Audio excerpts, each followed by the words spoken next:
Private resort sa gitna ng Chocolate Hills sa Bohol, na isa sa pinakasikat na tourist spot sa Pilipinas, ay humakot ng atensyon sa publiko.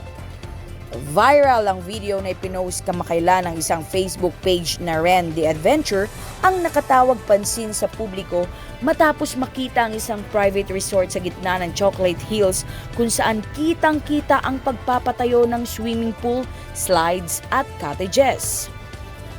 Hindi ikinatuwa ng karamihan ang di umanong pambababoy sa tinaguriang iconic hills ng bansa. Nawalaan niya ang naturang ganda ng nasabing tourist spot matapos itong lagyan ng isang resort sa gitna ng mga bulubundukin. Samut-saring reaksyon ang nagsilabasan sa nasabing video. Karamihan ay hindi ikinatuwa sa pagsasagawa ng konstruksyon sa bahagi ng Chocolate Hills.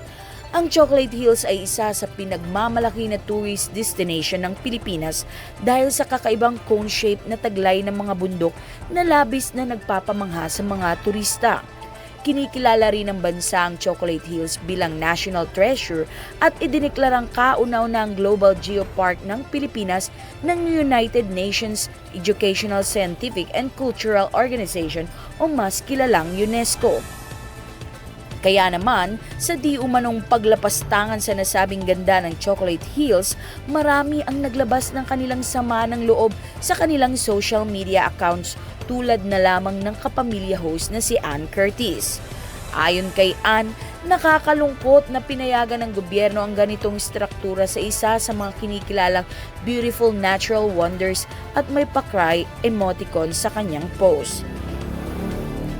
Is this true kaya? Sad naman if they are allowing this so close to the beautiful natural wonders of our country. Saad ng sikat na aktres sa kanyang social media post. Dismayado din ang abogadong si Attorney Chel Jokno sa natuklasan. Anya, marapat na aksyonan ito ng Department of Natural Resources lalo na't para sa mga kababayan nating Bolanos na nanawagan ng pagprotekta sa Chocolate Hills. Paano to nabigyan ng clearance at bakit pinayagang magpatuloy? Sana aksyonan ng DNR ang panawagan ng mga kababayan nating Bolanos na protektahan ng Chocolate Hills na isa sa mga tanyag na tourist spot sa bansa at kilala bilang kauna-unahang UNESCO Global Geopark sa Pilipinas, ani ni Attorney Jokno.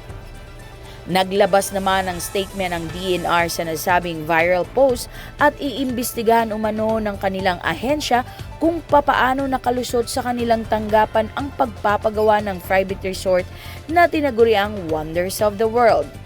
Dagdag pa ng departamento na bibigyan nila ng kaukulang aksyon ng may-ari at nagpahintulot sa pagpagawa ng istruktura.